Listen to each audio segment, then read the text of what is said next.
राम मंदिर चंदा चोरी मामला अब हर गुजरते दिन के साथ नया मोड़ लेता हुआ नजर आ रहा है। जांच जैसी जैसी आगे बढ़ रही है, वैसे वैसे नए दावे, नए आरोप, नए सवाल सामने आ रहे हैं। विपक्ष इस पूरे मामले को लेकर केंद्र सरकार और बीजेपी को घेर रहा है, जबकि सरकार का कहना है कि जांच एजेंसियां पूरी स्वतंत्रता के साथ काम कर रही हैं और दोषी पाए जाने पर किसी को भी बख्शा नहीं जाएगा। अब इस पूरे विवाद के बीच 6 जुलाई को होने वाली श्री राम जन्मभूमि तीर्थ क्षेत्र ट्रस्ट की बैठक पर सबकी निगाहें टिक गई हैं। आखिर इस बैठक में क्या बड़ा फैसला होगा और अभी राम मंदिर घोटाले से जुड़ा ताजा अपडेट क्या है, आइए जानते हैं।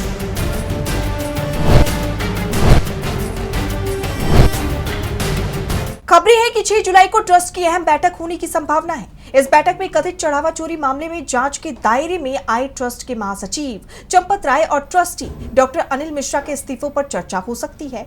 दोनों नेताओं से एसआईटी पहले ही पूछताछ कर चुकी है। पूछताछ के बाद दोनों ने अपने अपने पदों से इस्तीफा दे दिया है। हालांकि सिर्फ इस्तीफा देने से मामला खत्म नहीं होगा। ट्रस्ट के नियम साफ कहते हैं कि किसी भी पदाधिकारी का इस्तीफा तभी स्वीकार होगा जब उसे 2/3 बहुमत का समर्थन मिलेगा। यानी अब फैसला 2 लोगों का नहीं बल्कि पूरे ट्रस्ट का होगा। अगर 2/3 सदस्य इस्तीफा स्वीकार करते हैं तभी दोनों अपने पदों से हटेंगे। हालांकि ट्रस्ट के सदस्य के तौर पर उनकी सदस्यता बनी रह सकती है, क्योंकि नियम सिर्फ पद और जिम्मेदारियों से मुक्त करने की इजाजत नहीं देते हैं। जैसे आप जानते हैं कि श्री राम जन्मभूमि तीर्थ क्षेत्र ट्रस्ट में कुल 14 सदस्य हैं। इनमें से 2 सदस्य इस्तीफा दे चुके हैं। ऐसे में 6 जुलाई की बैठक में बाकी 12 सदस्यों की राय सबसे अहम मानी जा रही है। दिलचस्प बात तो यह है कि इससे पहले ट्रस्ट की बड़ी बैठक रामलला की मूर्ति के चयन के समय हुई थी। तब मतदान कराया गया था और 2/3 बहुमत से मूर्तिकार अरुण योगीराज की प्रतिमा का चयन किया गया था।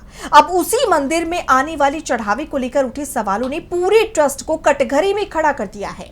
लेकिन कहानी यहीं खत्म नहीं होती। जांच के दौरान अब एक और बड़ा दावा सामने आया।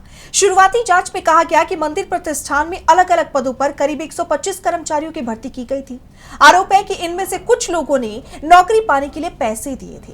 हालांकि इन आरोपों की अभी तक आधिकारिक पुष्टि नहीं हुई है और पुलिस इन्हीं दावों की सच्चाई तलाशने में जुटी हुई है। यानी अब सवाल सिर्फ कथित चढ़ावा गड़बड़ी का नहीं बल्कि भर्ती प्रक्रिया और पूरी प्रशासनिक सिस्टम की पारदर्शिता पर भी उठने लगे हैं। इसी बीच एक वीडियो ने भी जांच को नया मोड़ दे दिया है। बताया जा रहा है कि आरोपी अविनाश शुक्ला के भाई अमित शुक्ला का एक पुराना वीडियो अब जांच एजेंसियों के रडार पर आ गया है। यह वीडियो अगस्त 2025 में सोशल मीडिया पर अपलोड किया गया था। वीडियो में अमित शुक्ला कथित तौर पर हाथ में नकदी के बंडल दिखाता नजर आ रहा है। अब पुलिस इस वीडियो की सच्चाई की जांच कर रही है और इसे भी जांच का हिस्सा बनाया गया है। इसके साथ ही चर्चा ये भी तेज हो गई है कि ट्रस्ट के पिछले 5 सालों के वित्तीय रिकॉर्ड की भी जांच हो सकती है। अगर ऐसा होता है तो जांच का दायरा पहले से कई ज्यादा व्यापक हो जाएगा और कई पुराने फैसले भी जांच के घेरे में आ सकते हैं। उधर इस पूरे बवाल ने कानूनी मोर्चे पर भी हलचल बढ़ा दी है।